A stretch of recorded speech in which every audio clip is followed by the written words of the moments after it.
Bueno, vamos a continuar con estas reflexiones que estamos teniendo de acomodo para ver cómo eran las condiciones en las que empiezan a surgir esta literatura que dentro de poco se empezará a considerar como literatura sagrada y que será muy importante. Bueno, hemos visto que estas son las ocasiones que aparecen en las iglesias del primer siglo y podemos decir, hermanos, que mucho de lo anterior también se encuentra en la Biblia hebrea, o sea, también hay amonestación, también hay exhortación, hay historia, hay poema, hay poesía, hay situaciones particulares y demás. Y bueno, creo que de alguna manera eso sirvió de modelo para los escritores neotestamentarios. Creo que esto también inspiró para que entonces la Biblia que nosotros tengamos del Nuevo Testamento haya sido también como acomodada en el tema de los evangelios históricos, paulinas, católicos, apocalípticos. Sin embargo, entendemos, hermanos, que estos escritores neotestamentarios a este modelo que había ya del Antiguo Testamento, porque insisto, muchos de ellos fueron educados por ese modelo, ¿no? Pablo principalmente y demás. Muchos de ellos agregaron su propia creatividad y ciertos detalles que eran característicos de la época en la que se forma el Nuevo Testamento. Uno de ellos, hermanos, el más visible o el más lógico, diríamos, es el tema del idioma. Ya que por un lado el canon hebreo se escribe en hebreo y en arameo, y el canon del Nuevo Testamento se escribe absolutamente en griego porque era la lengua franca del imperio. Era la lengua que predominaba en todo el imperio. Y entonces eso es una característica muy interesante porque ahora, hermano, necesitaríamos siempre poder saber qué es lo que significa esa palabra en griego para más o menos entender lo que el escritor quería decir. Hay, sin embargo, en el desarrollo de la comunidad cristiana de los primeros tiempos y en su producción literaria, una diferencia fundamental respecto de los escritos heredados del judaísmo. Claro, porque insisto, estos escritos nacen de ocasiones específicas, pero ahora de una iglesia cristiana que está en torno a una figura eh, que en el Antiguo Testamento se entendía como una sombra por venir, pero que ahora en el Nuevo Testamento se ha revelado que es la persona de Jesucristo. Entonces, evidentemente hay una gran diferencia porque ahora los conceptos, las ideas, la forma de enfrentar tal o cual situación vendrá en función básicamente de la persona de Jesús, de las enseñanzas de Jesús, de la revelación de Jesús y de cómo esta enseñanza que el Señor Jesús estableció tiene que ir permeando en todas las iglesias que se van fundando a través del imperio. Por ejemplo, cuando Pablo, Pedro, Juan o Judas, pongamos por caso, se sientan a escribir, ya sea por propia mano, como lo hacía hacer Pablo, ¿no? Pablo, muchas de sus cartas son escritas por él mismo, son autógrafas, o en otros casos por interpósita persona a través de un secretario, un amanuense que se le llama. El amanuense era el secretario, era el que escribía todo lo que pues el autor quería decir, ¿no?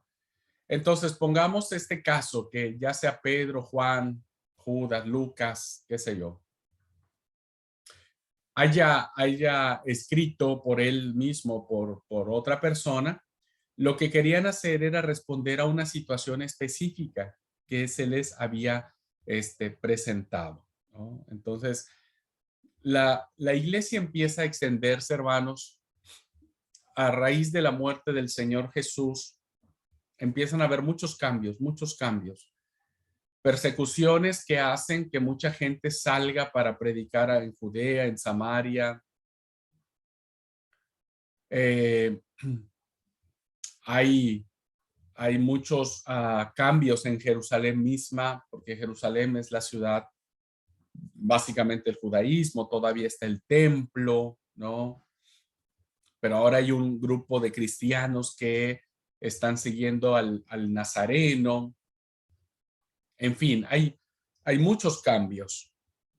Y entonces esos cambios, persecuciones, cambios, problemas entre la iglesia, tanto de la iglesia de Jerusalén principalmente, ¿no? Que hubo un gran problema allí. Se empiezan a establecer las comunidades, ¿no? Se empiezan a establecer las iglesias. ¿Mm? No como las conocemos hoy, pero ya empiezan a agruparse las personas en torno a la enseñanza de un apóstol principalmente, ¿no? Y entonces, conforme se van consolidando estas comunidades cristianas, empieza a haber situaciones, ¿no? Se empiezan a dar situaciones desconocidas y que no saben cómo tratarlas. Por ejemplo, había pleito entre hermanos, ¿no? Habría pleito entre las comunidades cristianas, ¿no? Principalmente las que vemos en, en la iglesia de Corinto, ¿no? Había pleitos entre ellos que hacía que llevaran sus casos ante las autoridades judiciales, ¿no? Y ponían en entredicho la, pues la pureza del evangelio, ¿no? O sea, hacían que la gente blasfemara el nombre de Cristo porque evidentemente daban un mal testimonio. Entonces habría que escribir sobre eso, habría que hablar al respecto. Cuando Pablo y Bernabé se pelean, también. Cuando Pablo y Pedro se pelean también, ¿no? Se pelean y se pelean fuerte por el tema judaizante. Bueno, hay ese tipo de problemas, ¿no? Hay pleito entre hermanos, hay inmoralidad en la congregación, que evidentemente esa era una inmoralidad que existía en la iglesia de Corinto, en donde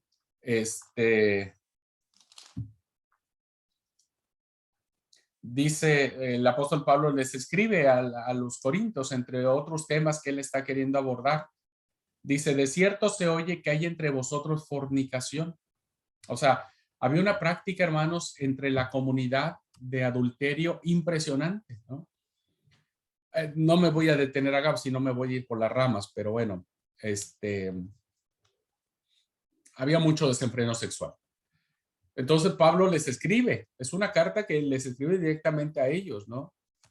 De cierto se oye que hay entre vosotros fornicación, y tal fornicación cual ni aún se nombra entre los gentiles. Imagínense el grado, o sea, no era de que, ay, pues el hermanito se acostó con la hermanita, ¿no? O sea, eran otras prácticas mucho más depravadas, mucho más que Pablo toma con horror diciendo, pero eso ni siquiera los gentiles se atreven a hacer. ¿Y cómo es que en la iglesia se hace eso? ¿Y cómo es que lo permiten? Que lo peor, dijo Pablo, o sea, ¿cómo es que lo consienten?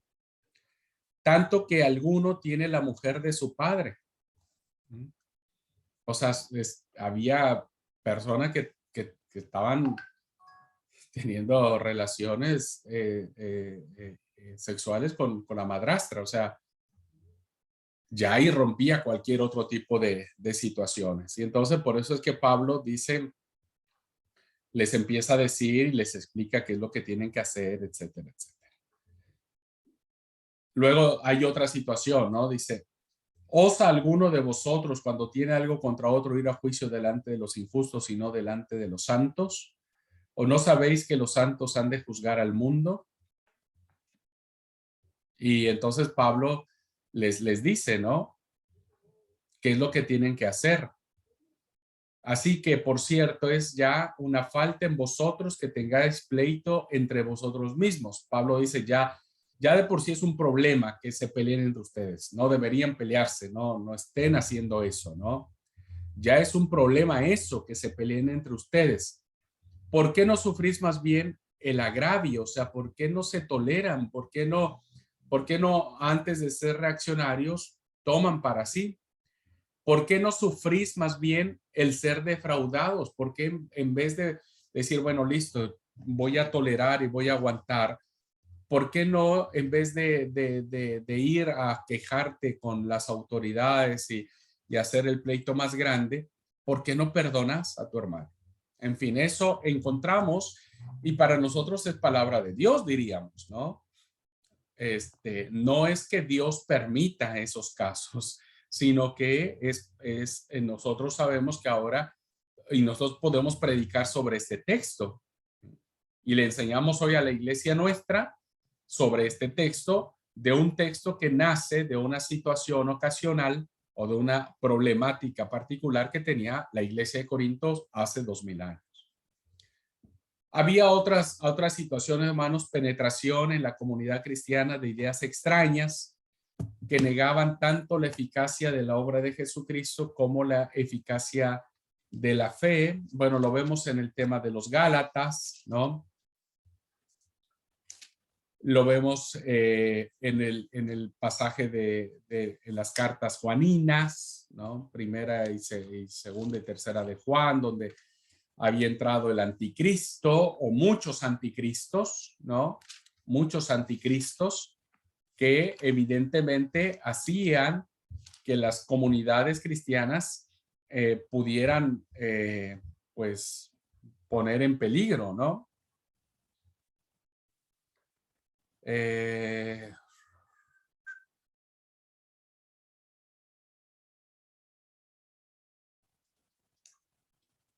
Estoy buscando.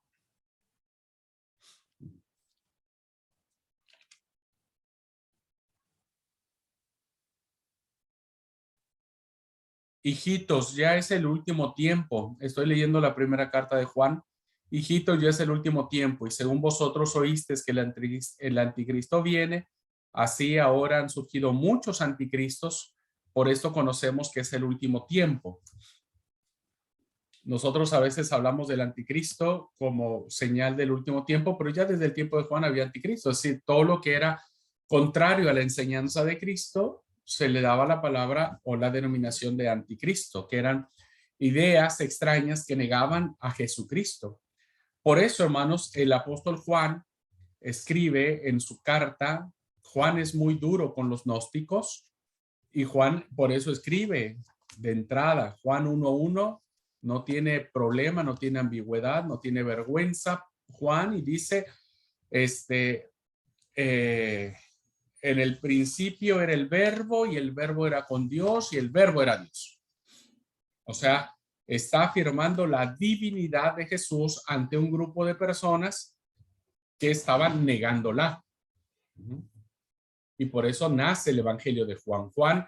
El Evangelio de Juan es una contrapropuesta al gnosticismo y por eso Juan va a plantear su Evangelio de una manera muy profunda, muy diferente, con muchos simbolismos.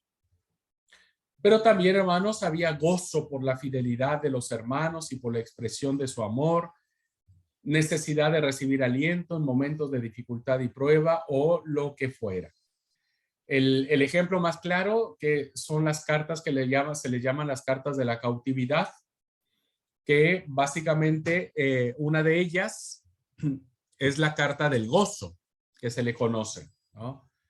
La carta del gozo, que es una carta maravillosa, es una de las cartas favoritas mías para predicar, que es la carta del apóstol Pablo a la iglesia de Filipo, ¿no? La carta a los filipenses, donde Pablo les habla y les dice que los ama un montón, que le echen ganas, diríamos, en nuestros términos, ¿no?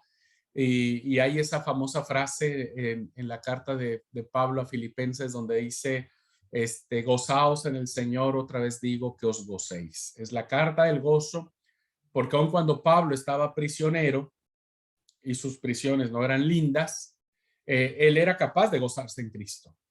Él era capaz de gozarse. Por eso Pablo dice, les digo, gócense. Y si quieren que se los repita, se los vuelvo a repetir, gócense otra vez en el Señor. el Señor está cerca. Así es que tranquilos, el Señor está cerca. Hay momentos en donde la iglesia estaba esperando la venida de Jesús. La iglesia de aquel tiempo pensaba que Jesús iba a venir luego, o sea, iba a venir en pocos años. Hagan de cuenta que Jesús murió ayer, por ejemplo, hoy resucitó, mañana se va al cielo, asciende al cielo y pasado mañana él va a volver otra vez. Entonces mucha gente estaba expectante a la venida del Señor. Este, por eso Pablo dice, la venida del Señor no tarda como muchos piensan que va a tardar, pero no sé cuándo, Pablo le dice. Tan es así que muchos hermanos, en aquellos tiempos, principalmente los hermanos de Tesalónica, por estar esperando que Jesús viniera pronto, dejaron de trabajar, ¿no? Dijeron, bueno, ¿y para qué vamos a trabajar? ¿Para qué vamos a hacer cosas y para qué vamos a subir y a bajar si el Señor ya viene pronto? Entonces, si el Señor ya viene pronto, pues no hay necesidad de que podamos nosotros hacer ningún esfuerzo por trabajar. Y entonces Pablo les escribe, a ver, no estén de ociosos, pónganse a trabajar. El Señor viene pronto, no sabemos cuándo, pero por favor, los que están de ociosos y que nada más están allí esperando que el Señor venga en las nubes, entre tanto venga, los insto, les digo que por favor se pongan a trabajar y los que no, entonces amonéstenlos. O sea, dígales a ellos, mira, el Señor viene, pero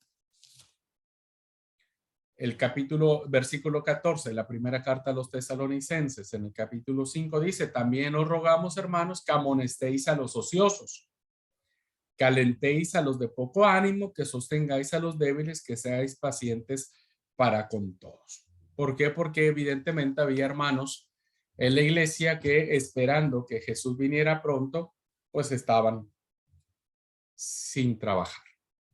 Bien, entonces nos damos cuenta, hermanos, que lo que hay detrás de la literatura del Nuevo Testamento, perdón, viene a ser muy diferente, tiene una característica muy, muy especial, porque fíjense ustedes, cuando nosotros nos situamos en el Antiguo Testamento, nos es muy difícil a nosotros relacionarnos, ¿no? Con el libro de los jueces, con el Éxodo, con la monarquía, David, Saúl, Salomón, el reino del norte, el reino del sur. A ver, nos cuesta un poquitito como que ubicarnos allá, pero cuando hablamos del Nuevo Testamento nos es más fácil predicar, porque las situaciones que se viven en las iglesias de Corinto, de Galacia, de Tesalónica, de Filipo, de Colosas, etcétera, etcétera, son lo mismo que vivimos nosotros hoy, ¿no? Y por eso nos es más fácil predicar el Nuevo Testamento y por eso a muchos les gusta más el Nuevo Testamento que el Antiguo Testamento.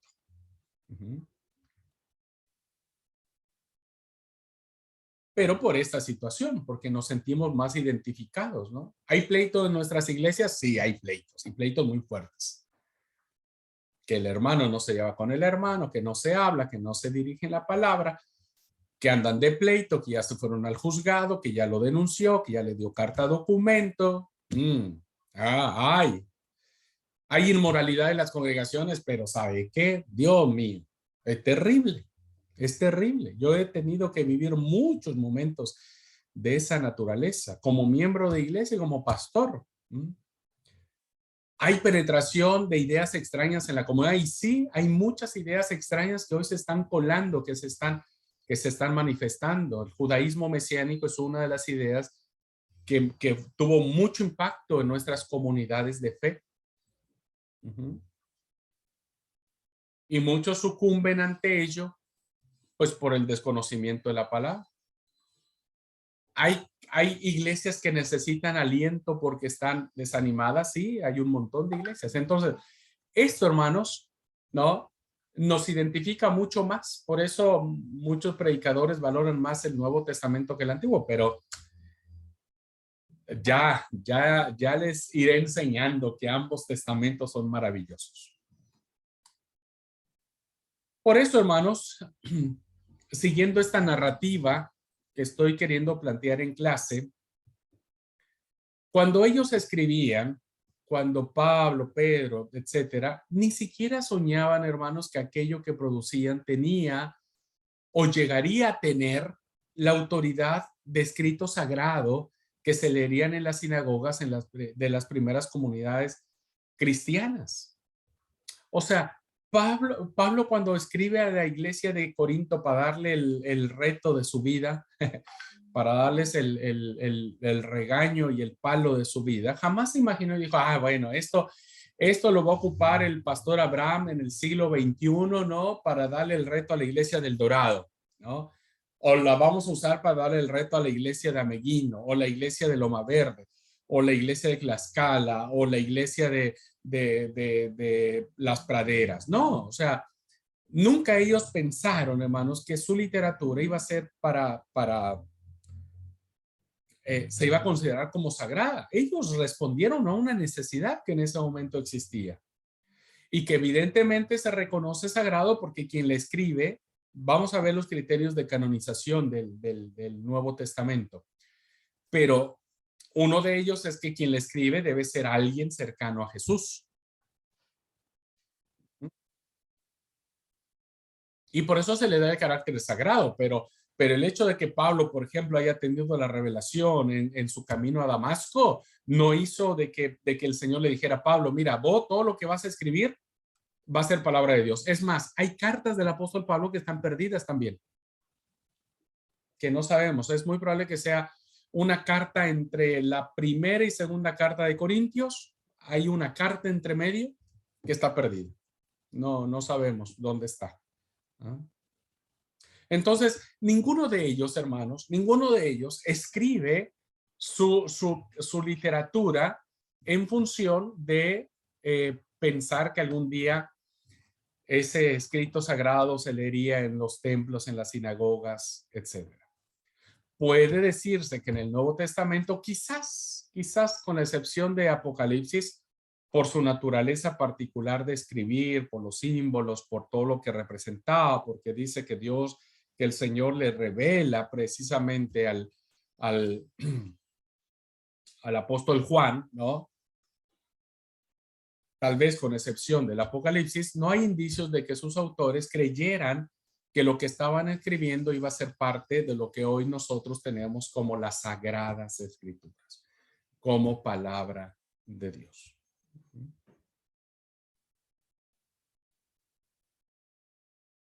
Lo mismo que sucedió en el Antiguo Testamento. Pero, por proceder esos escritos de quienes procedían, pues de personajes muy cercanos a Jesús, por la autoridad que representaban sus autores, ¿no? Y por considerar que de alguna manera eran testimonio de primera mano y fidedigno de las cosas que entre nosotros han sido ciertísimas, tal y como lo plantea Lucas. Ahora, fíjense, lo vamos a ver en los criterios de canonicidad, pero estos escritos, hermanos, tenían la autoridad porque provenían de personas que tenían esa autoridad. Marcos, el Evangelio de Marcos, Marcos no fue discípulo de Jesús. No fue discípulo de Jesús. Marcos no conoció a Jesús. Pero Marcos escribe su Evangelio en función de, en función de Pedro. Y entonces este escrito, este Evangelio que se le da el nombre de Marcos, ¿no? Básicamente se le atribuye al apóstol Pedro su inspiración, por eso se reconoce como sagrado. Mateo, bueno, la tradición dice que es escrito precisamente por el discípulo de Jesús, se reconoce. Juan, pues ni se diga, ¿no? Lucas tampoco conoció a Jesús, hermanos, y Lucas era griego de nacimiento. ¿Por qué se le reconoce el Evangelio de Lucas como sagrado? Porque se le asocia con Pablo. Entonces, si eras amigo de alguien importante o influyente, entonces tu escrito funcionaba. Bueno, Pablo ni se diga porque Pablo se entiende que tuvo revelación. Pedro, Juan, Santiago, etcétera, son personajes que escriben en función de estar allí. Ahora, si nosotros leemos con atención el prólogo del Evangelio de Lucas, fíjense que Lucas, hermanos, el Evangelio y el libro de Hechos de los Apóstoles son escritos especialmente para una persona. Y esa persona es Teófilo. Oh, Teófilo, quiero venir a decirte todas las cosas que entre nosotros han sido ciertísimas. Es decir, que lo que se estaba planteando en esa época, hermanos, era la verdad. Era la verdad. Por eso Lucas, como buen historiador, plantea y afirma que una vez que él ha hecho su trabajo de investigación,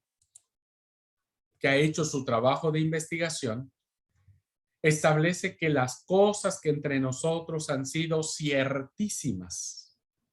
O sea que hay una veracidad de lo que se está narrando. Estoy leyendo el capítulo 1, versículo 1 del Evangelio de Lucas. Puesto que ya muchos han tratado de poner en orden la historia de las cosas que entre nosotros han sido ciertísimas. Lean con atención y se darán cuenta que ya para estas fechas que se escribe el Evangelio de Lucas, ya han empezado a circular estos escritos. Porque dice, puesto que ya muchos han tratado de poner en orden la historia, ya circulaba el Evangelio de Mateo, el Evangelio de Marcos, las cartas paulinas, ya circulaban cuando Lucas escribe su Evangelio. Y él da por hecho, hermanos, que esas cosas que ya muchos estaban haciendo el intento de escribirlas y demás, Lucas dice, todas esas son ciertísimas, todas son ciertas, todas son verdad. Versículo 2, tal como nos lo enseñaron los que desde el principio lo vieron con sus ojos y fueron ministros de la palabra. Entonces, aquí hay una confirmación canónica del mismo escritor de Lucas para entender que lo que ya circulaba, ¿no es cierto?, eran cosas que eran verdad porque fueron enseñadas desde el principio por aquellos que ministraron la palabra o que caminaron con Jesús. Los grupos cristianos no solo guardaron y releyeron los textos que directamente ellos habían recibido, sino que además comenzaron a producir muchas copias y distribuirlas entre otras comunidades hermanas. Miren, era muy común dentro del imperio. El imperio era muy grande, hermanos, ya para esas fechas, ¿no? Que si bien es cierto, Roma todavía estaba creciendo y estaba teniendo un apogeo muy interesante, pero ya lo había heredado de los imperios anteriores. Bueno, el imperio entonces era un imperio muy grande, que evidentemente la gran preocupación que tenían los emperadores era mantener el orden en todo el territorio del imperio. Y por ello, los romanos, hermanos, se especializaron en construir muchas vías de comunicación, muchas vías para estar conectados, ¿no? Y para tener, pues, sujetos a todos, pues si no, había una rebelión en el norte y bueno, nadie sabía cómo aplacar, o en el sur. Entonces, el imperio, hermanos, desarrolló mucho el sistema de la comunicación, muchísimo. Y la correspondencia era una de ellas, ¿no? Que era la manera de saber las noticias de las tropas del norte, de las tropas del sur, del oeste, etcétera, etcétera, ¿no? Para ver cómo estaba la situación.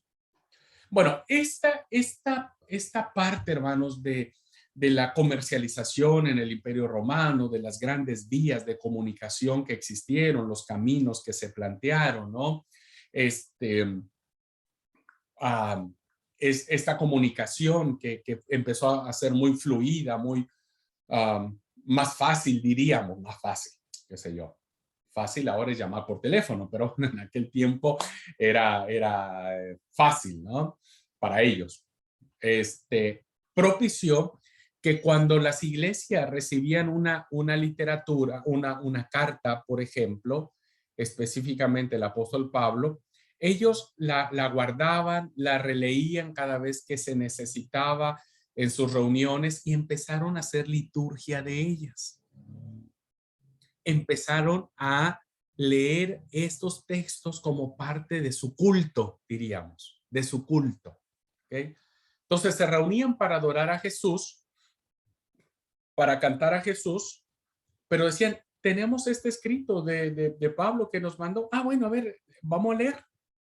Y entonces leían una porción y la platicaban y la desarrollaban. Entonces, de a poquito, hermanos, empezó a meter esa lectura de esas cartas ocasionales que tenía cada comunidad, ¿no es cierto? Y las empezaron a tomar como parte de su culto. Y al tomarlas como parte de su culto, les empezaron a dar el carácter de autoritativas, el carácter de sagrado, porque ya entraban dentro de la liturgia, dentro del culto. Y entonces, ¿qué sucedía? Que dada esta gran comunicación que había en el imperio, pues muchos cristianos viajaban también por negocio, por lo que ustedes gusten y manden. Viajaban.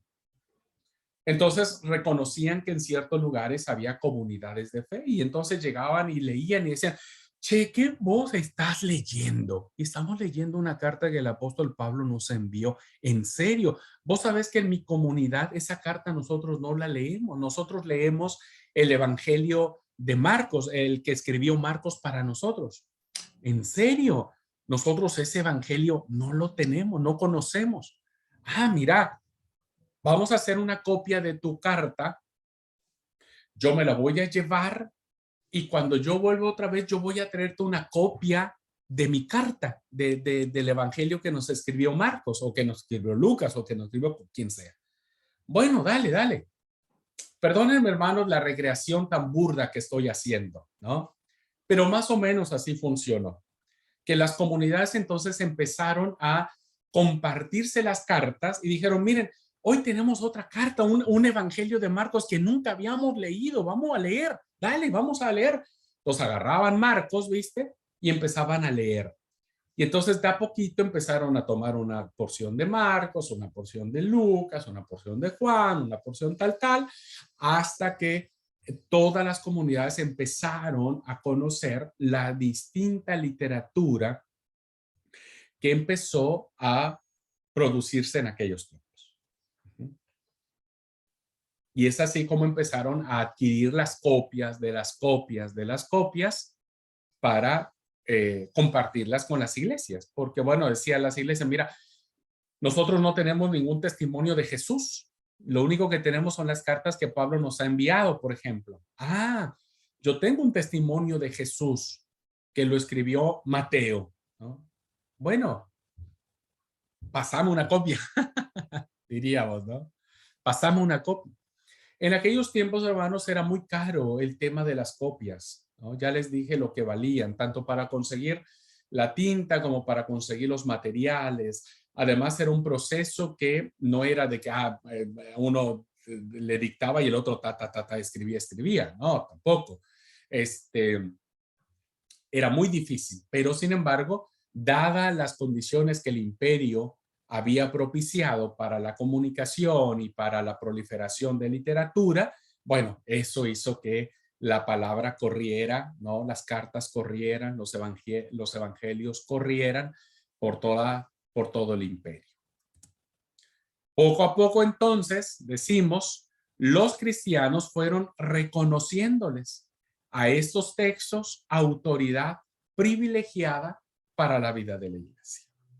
Entonces dijeron, mira, eso que está diciendo Pablo a los de la iglesia de Corinto, por ejemplo, esto que Pablo le escribió a la iglesia de Colosas, qué interesante, eso tal vez no está pasando en nuestra comunidad, pero puede pasar. Entonces vamos a leer y vamos a ver qué opinión tiene Pablo al respecto y vamos a hacer lo que Pablo nos está diciendo. Es lo mismo que nosotros decimos hoy cuando predicamos, hermanos, ¿no? A veces el predicador se quiere poner medio cheto, ¿viste? Se quiere poner medio así, medio intelectual y dice, en palabras del apóstol Pablo, nos dice lo siguiente. Entonces damos como autoridad a Pablo, ¿viste? Como decimos, Pablo, el apóstol de los gentiles, decimos.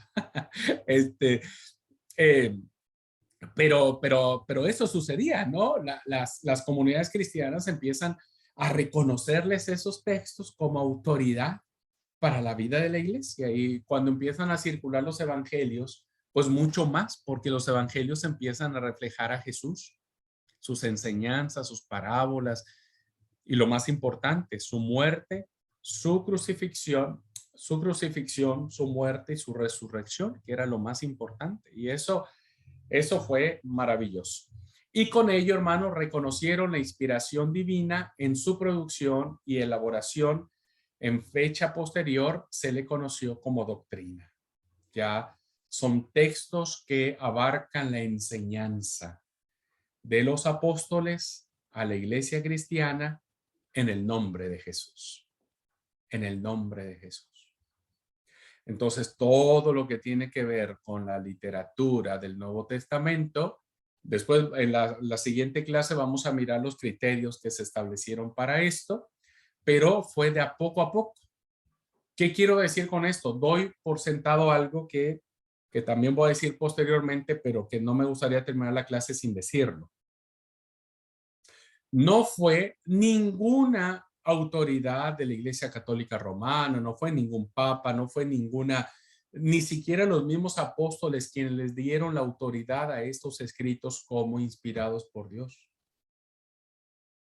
Fue la misma iglesia, la misma comunidad, y porque la comunidad del Espíritu está presente. Y entonces cuando la comunidad se reúne en el nombre de Jesús, es la misma comunidad quien reconoce en estos escritos inspiración divina. Por eso no se le atribuye a ninguna institución actual que conozcamos, ¿no?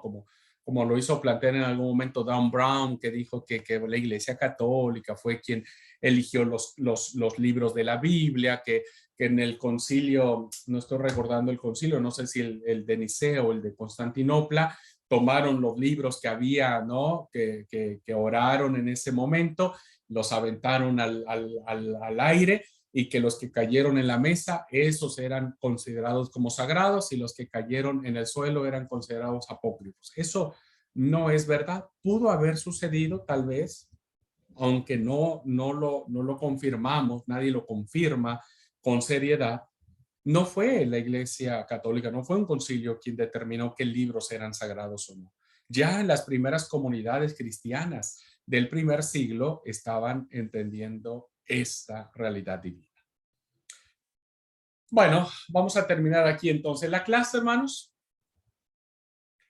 Y bueno, antes de irnos, si alguien tiene alguna pregunta, algún comentario, si he sido claro hasta este momento. Tal vez espero que los ejemplos que he dado, hermanos, ustedes los conozcan y no se hayan perdido en esos ejemplos. Y bueno.